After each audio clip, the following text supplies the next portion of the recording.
Mga katrops, welcome back ulit sa aking channel, Sports React PH. At ngayon nga ay pag-uusapan natin ang game preview ng laban ng Oklahoma City Thunder kontra sa Denver Nuggets. Pag-uusapan na rin nga natin dito sa ating panibagong video ang balitang may request nga na po si Luka Doncic sa Los Angeles Lakers.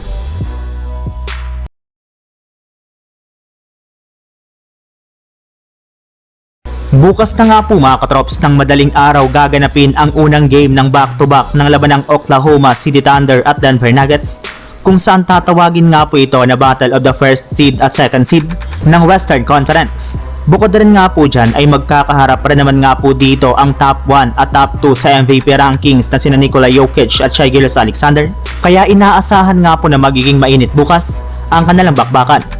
Pero ayon nga po sa ilang mga NBA analyst, since nga po hawak ng OKC Thunder ang home court advantage sa kanilang magiging laban, ay expected nga po na silang yamado dito.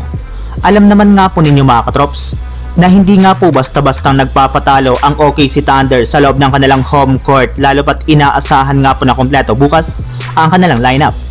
Pero hindi rin naman nga po ibig sabihin nito na talo na nga po agad ang Denver Nuggets, dahil meron rin naman nga po silang isang Nikola Jokic na nagkaroon ng halimo na performance sa mga nakalipas nilang laban.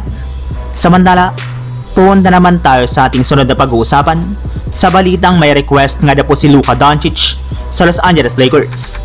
Sinabi na nga po mga katrops ni Coach JJ Redick na hindi nga po masyadong natatawagan dito ang kanyang mga players, lalo na ang kanilang dalawang superstar na sina Luka Doncic at LeBron James.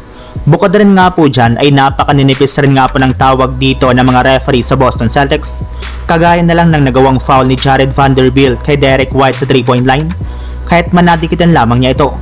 Iyan na nga po ang mismong pumigil sa momentum ng Lakers sa kanila sanang gagawing comeback sa game. Kaya kung hindi lamang nga po sa mga questionabling foul call ng mga referee at sa pagbibigay nito sa Celtics ng mahigit sa 25 free throws kumpara sa 14 free throws lamang ng Lakers, ay di sana'y nag-iba pa nga po dito ang istorya ng kanilang laban.